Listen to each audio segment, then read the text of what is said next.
차트가 이렇게 흘러가면 매매하기 굉장히 쉬워집니다. 첫 번째로 하모닉 패턴이 형성될 수가 있고, 또한 내려오는 파동이 임펄스로 형성이 될 거기 때문에 이 두 가지를 포함한 다른 근거들을 이용해서 매수를 할 수가 있습니다. 코린 여러분들 반갑습니다. 비트코인이 예상대로 큰 하락이 나와줬습니다. 저는 121.4K에서 숏 매수를 해서 현재 홀딩 중에 있고요. 내려왔을 때 118.1K에서 다시 한번 극타점을 잡아서 현재 비트코인은 2개의 포지션을 갖고 있습니다. 또한 이더리움은 이 자리에서 롱 매수를 해서 중간에 익절이 났고요. 익절한 자리에서 숏을 탔다가 약손절이 나고 현재 다시 한번 숏 매수를 진행을 했습니다. 저는 매매를 하고 나서 한참 뒤에 수익이 난 매매 이력만 공유해 드리진 않습니다. 저는 매수를 하자마자 여러분들에게 현재 수익률 0%인 진입 가격을 공유해 드립니다. 제가 실시간 분석을 바로바로 공유해 드리는 이유가 여러분들이 실제 트레이더가 어떻게 매매를 하는지 보고 배우시라고 공유해 드리는 거예요. 절대로 풀시드나 고 레버리지로 무리하게 매매를 따라서 하시라는 게 아니니까 앞으로도 여러분들이 제가 어떤 식으로 매매하는지 잘 보고 배우셨으면 좋겠습니다. 오늘 영상에서는 제가 지금까지 어떤 관점과 근거로 매매를 했는지, 그리고 앞으로 비트코인 차트는 어떻게 흘러갈지, 또한 각 시나리오에 따른 매매 전략을 상세하게 설명해 드리겠습니다. 또한 이더리움 차트가 굉장히 중요하기 때문에 이더리움 차트도 분석해 볼 예정입니다. 4시간봉 차트를 볼 건데요. 저는 비트코인이 이렇게 1연장 터미널로 현재 사파가 진행 중이다 라고 해석을 하고 있습니다.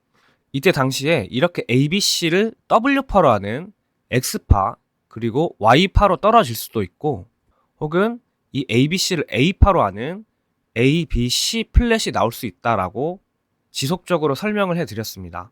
여기까지 한 파동으로 마무리되고 이렇게 올라가긴 힘들어요. 왜냐하면 터미널의 사파는 터미널의 2파와 반드시 만나야 합니다. 그래서 제가 지금까지 올라오더라도 다시 한번 큰 저항이 나올 확률이 높다라고 계속 설명을 해드린 거예요.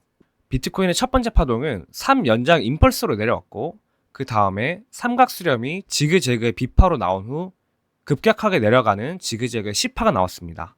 이렇게 ABC 지그재그가 형성이 됐고, 이후에 B파가 형성되고 나서 5연장 터미널로 내려왔습니다. 제가 예전에도 설명을 드렸었는데, 글렌릴리에서는 터미널이 형성되고 나서 터미널 형성 기간에 50% 이내 시작 지점까지 되돌려야 한다 라고 나와 있습니다. 하지만 이 내용은 절대 법칙이 아니에요. 단순 글렌릴리가 만들어낸 통계일 뿐입니다. 우리는 글렌릴리의 통계를 무조건 따랐으면 안 돼요. 항상 시장은 변하고 통계는 바뀌게 됩니다. 저는 어떤 통계를 갖고 있냐면, 터미널이 형성되고 나서 터미널 형성 기간에 50%가 아닌 100% 안에 되돌림 확률이 50% 정도 된다고 생각합니다. 그리고 터미널 형성 기간에 130% 이내에 형성될 확률이 30% 정도, 그리고 나머지는 맥시멈 200%까지 보고 있는데, 이 경우는 20% 정도의 확률로 나온다라는 통계를 제가 갖고 있습니다. 수많은 데이터들을 통해서 이런 통계가 나온 거고요. 이 통계를 이용해서 우리는 매매 전략을 짤 수가 있어요. 예를 들어서 터미널 형성 기간이 길면 길어질수록 여기가 터미널이 아닐 확률이 낮아진다 라는 개념을 갖고 매매 전략을 짤 수가 있습니다. 처음 올라온 파동은 반드시 플랫으로 시작을 해야 합니다. 왜냐하면 B파가 A파의 61.8%를 많이 되돌렸어요. 플랫 C파로 나올 수 있는 후보는 여기 아니면 여기가 됩니다. 플랫 C파가 여기라면 C파의 내부 파동은 이렇게 5연장 터미널로 형성이 됐다라고 해석을 할 수 있어요. 이후에 X파가 나오고 Y-A파가 지그재그, 그리고 이 지그재그를 Y-A, 그리고 Y-B, Y-C파로 WXY의 복합 조정이 형성될 수 있습니다. 이 관점에서 모순점을 찾기가 그렇게 쉽지가 않습니다. 그래서 이 관점의 신뢰도는 높은 편이에요. 이렇게 형성된다가 아니고 이런 식으로 쭉 안 내려오고 이렇게 살짝 내려왔다가 올라가면 그때 복합 조정이 이렇게 형성되는구나 라고 생각을 할 수 있습니다. 시나리오는 굉장히 많아요. 100가지 넘게 형성될 수 있어요. 제 영상을 보시는 분들 중에서 간혹 가다가 이런 식으로 안 간다고 제 관점이 틀렸다고 말하는 분들이 계세요. 현재 제가 설명드리는 거는 100가지 시나리오 중에서 확률 높은 시나리오 몇 가지만 설명드리는 거예요.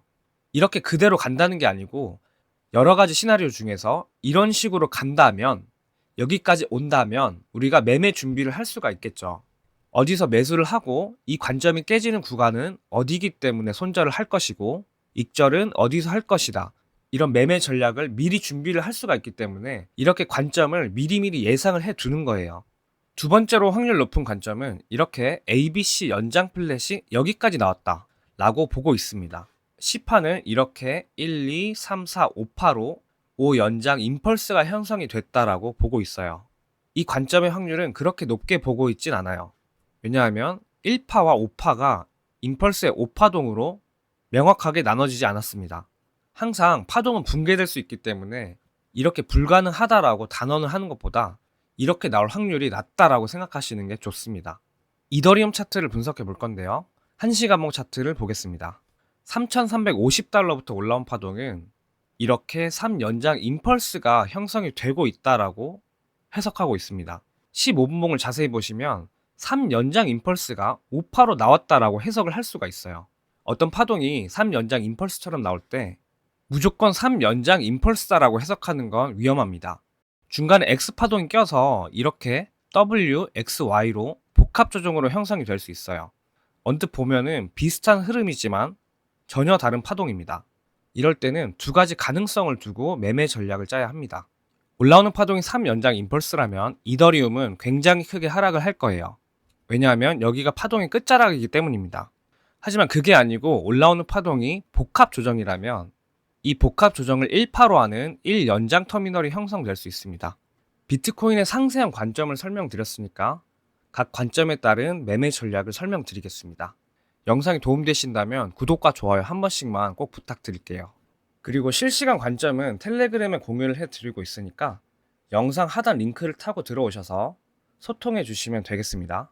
비트코인은 이렇게 ABC 플랫으로 현재 B파가 다 나왔던가 혹은 조금 더 남았던가 이렇게 두 가지로 경우의 수를 분리할 수 있어요.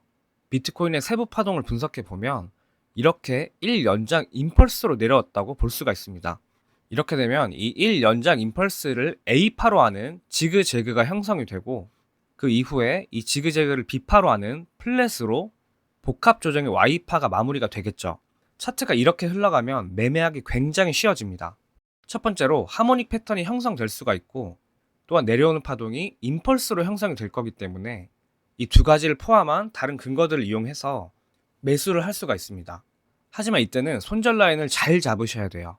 왜냐하면 여기서부터 내려오는 파동이 임펄스로 내려올 수 있기 때문입니다. 진입을 하고 나서 반드시 손절 라인을 잘 지키셔야 하고 그게 어려우신 분들은 올라왔을 때 혹은 첫 파동으로 어떤 파동이 나왔을 때 그리고 조정이 나오면 이 저점을 손절 라인으로 하고 매매를 하시는 게 더 좋습니다. 아까 설명드렸듯이 이렇게 ABC 플랫이 끝나고 임펄스로 내려올 가능성도 절대 배제를 하면 안 돼요. 비트코인이 이렇게 임펄스로 내려온다면 여기는 터미널 4파의 종점이기 때문에 저는 다시 한번 현물 매수를 굉장히 크게 할 예정이에요.